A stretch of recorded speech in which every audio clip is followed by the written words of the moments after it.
Down in the barn cellar, the animals, too, went to sleep early. All except Charlotte. Tomorrow would be fair day. Every creature planned to get up early to see Wilbur off in his great adventure. When morning came, everybody got up at daylight. The day was hot. Up the road at the Arable's house, Fern lugged a pail of hot water to her room and took a sponge bath. Then she put on her prettiest dress because she knew she would see boys at the fair. Mrs. Arable scrubbed the back of Avery's neck and wet his hair, and parted it, and brushed it down hard till it stuck on the top of his head. All but about six hairs that stood straight up. Avery put on clean underwear, clean blue jeans, and a clean shirt. Mr. Arable dressed, ate breakfast, and then went out and polished his truck. He had offered to drive everybody to the fair, including Wilbur. Bright and early, Larry put clean straw in Wilbur's crate and lifted it into the pig pen. The crate was green. In gold letters it said, Zuckerman's Famous Pig. Charlotte had her web looking fine for the occasion. Wilbur ate his breakfast slowly. He tried to look radiant without getting food in his ears. In the kitchen, Mrs. Zuckerman suddenly made an announcement. "Homer," she said to her husband, "I'm going to give that pig a buttermilk bath." "A what?" said Mr. Zuckerman. "A buttermilk bath. My grandmother used to bathe her pig with buttermilk when it got dirty. I just remembered."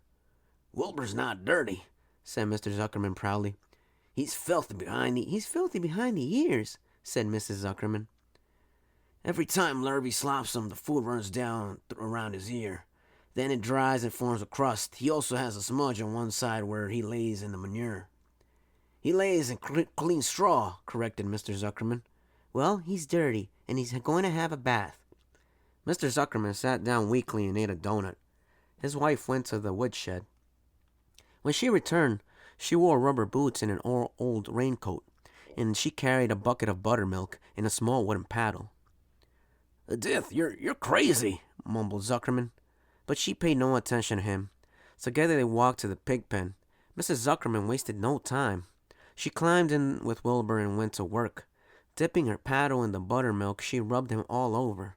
The geese gathered around to see the fun, and so did the sheep and the lambs. Even Templeton poked his head out cautiously to watch Wilbur get a buttermilk bath. Charlotte got so interested, she lowered herself on a drag line so she could see better. Wilbur stood still and closed his eyes. He could feel the buttermilk trickling down his sides. He opened his mouth and some buttermilk ran in. It was delicious. He felt radiant and happy.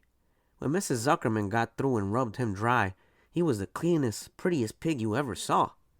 He was pure white, pink around the ears and snout, and smooth as silk. The Zuckermans went up to change into their best clothes. Lurvy went to shave and put on his plaid shirt and his purple necktie. The animals were left to themselves in the barn. The 7 goslings paraded round and round their mother. "Please, please, please take us to the fair," begged the gosling. Then all 7 began teasing to go. "Please, please, please, please, please, please."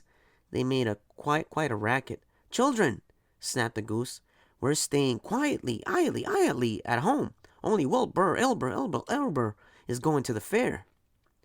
Just then Charlotte interrupted. "I shall go too," she said softly. "I've decided to go with Wilbur. He may need me. We can't tell what may happen at the fair grounds. Somebody's got to go along. Who knows how to write? And I think Templeton better come too.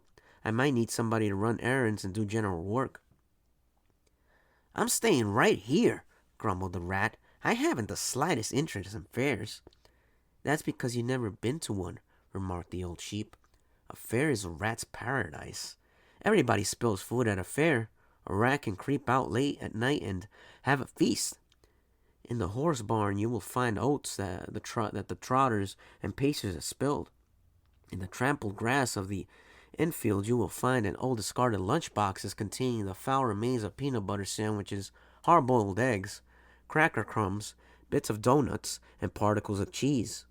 In the hard-packed dirt of the midway, after the glaring lights are out and the people have gone home to bed, you will find a veritable treasure of popcorn fragments, frozen custard dribblings, candied apples abandoned by tired children, sugar fluff crystals, salted almonds, popsicles, partially gnawed ice cream cones, and the wooden sticks of lollipops. Everywhere is loot for a rat, in tents, in booths, in haylofts. Why, a fair is enough disgusting leftover food to satisfy a whole army of rats. Templeton's eyes were blazing. "Is this true?" he asked. "Is this appetizing yarn of yours true? I like high living, and what you say tempts me." "It is true," said the old sheep. "Go to the fair, Templeton. You will find that the conditions at a fair will surpass your wildest dreams. Buckets with sour mash sticking to them, tin cans containing particles of tuna fish, greasy paper bags stuffed with rotten—" "That's enough!" cried Templeton. "Don't tell me any more. I'm going." "Good, good," said Charlotte, winking at the old sheep. "Now then, there is no time to be lost. Wilbur will soon be put into the crate. Templeton and I must get into the crate right now and hide ourselves." The rat didn't waste a minute. He scampered over to the crate, crawled between the slats, and pulled straw up over him, so he was hidden from sight. "All right," said Charlotte. "I'm next." She sailed into the air, let out a dragline, and dropped gently to the ground. Then she climbed the side of the crate and hid herself inside a knothole in the top board. The old sheep nodded. "What a cargo," she said. "That sign ought to stay Zuckerman's famous pig and 2 stowaways." "Look out! The people are coming, humming!" shouted the gander. "Cheese it, cheese it, cheese it!" The big truck with Mr. Arable at the wheel backed slowly down toward the barnyard. Lurvy and Mr. Zuckerman walked alongside. Fern and Avery were standing in the body of the truck, hanging on the sideboards. "Listen to me," whispered the old sheep to Wilbur. "When they open the crate and try to put you in, struggle.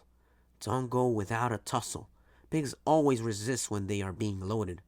"If I struggle, I'll get dirty," said Wilbur. "Never mind that. Do as I say. Struggle. If you were to walk into the crate without resisting, Zuckerman might think you were bewitched. He'd be scared to go to the fair." Templeton poked his head up through the straw. "Struggle if you must," he said, "but kindly remember that I'm hiding down here in this crate, and I don't want to be stepped on, or kicked in the face, or pummeled, or crushed in any way, or squashed, or buffeted about, or bruised, or lacerated, or scarred, or biffed. Just watch what you're doing, Mr. Radiant, when they get shoving you in." "Be quiet, Templeton," said the sheep. "Pull in your head. They're coming. Look radiant, Wilbur. Lay low, Charlotte. Talk it up, geese." The truck backed slowly to the pig pen and stopped. Mr. Arable cut the motor, got out, walked around to the rear, and lowered the tailgate. The geese cheered. Mrs. Arable got out of the truck. Fern and Avery jumped to the ground. Mrs. Zuckerman came walking down the house. Everybody lined up at the fence and stood for a moment admiring Wilbur and the beautiful green crate. Nobody realized that the crate already contained a rat and a spider. "That's some pig," said Mrs. Arable. "He's terrific," said Lurvy. "He's very radiant," said Fern, remembering the day he was born.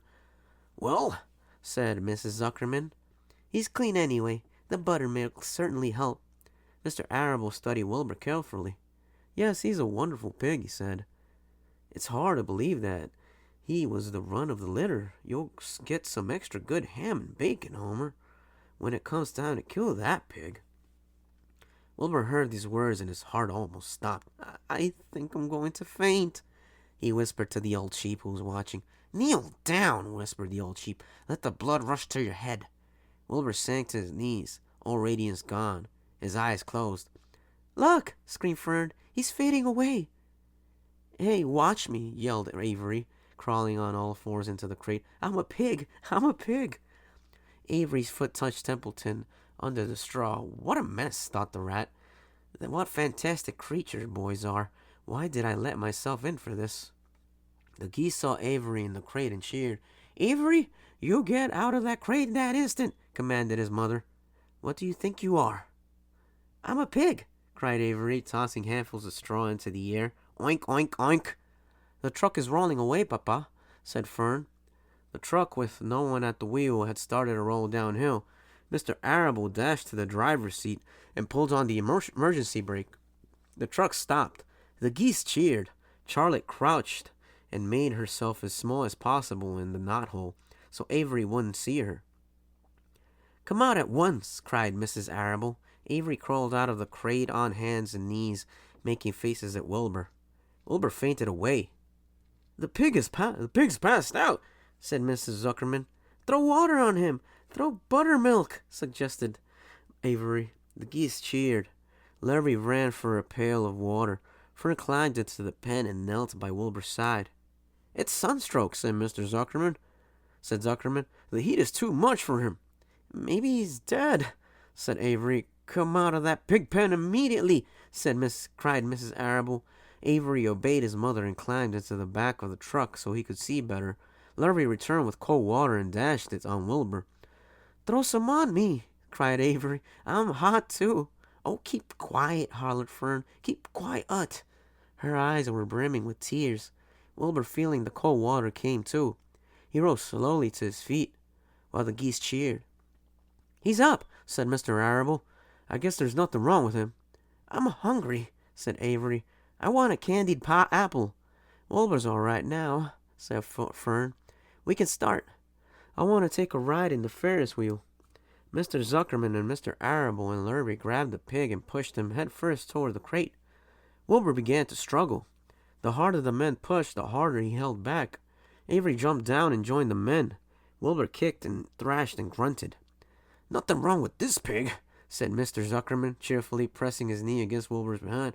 "All together now, boys. Shove!" With a final heave, they jammed him into the crate. The geese cheered. Larry nailed some boards across the end, so Wilbur couldn't back out. Then, using all their strength, the men picked up the crate and heaved it abroad to the truck. They did not know that under the straw was a rat, and inside a knothole was a very big gray spider. They only saw a pig. "Everybody in," called Mr. Arable. He started the motor. The ladies climbed in beside him. Mr. Zuckerman and Larry and Fern and Avery rode in the back, hanging in onto the sideboards. The truck began to move ahead. The geese cheered. The children answered their cheer, and away went everybody to the fair.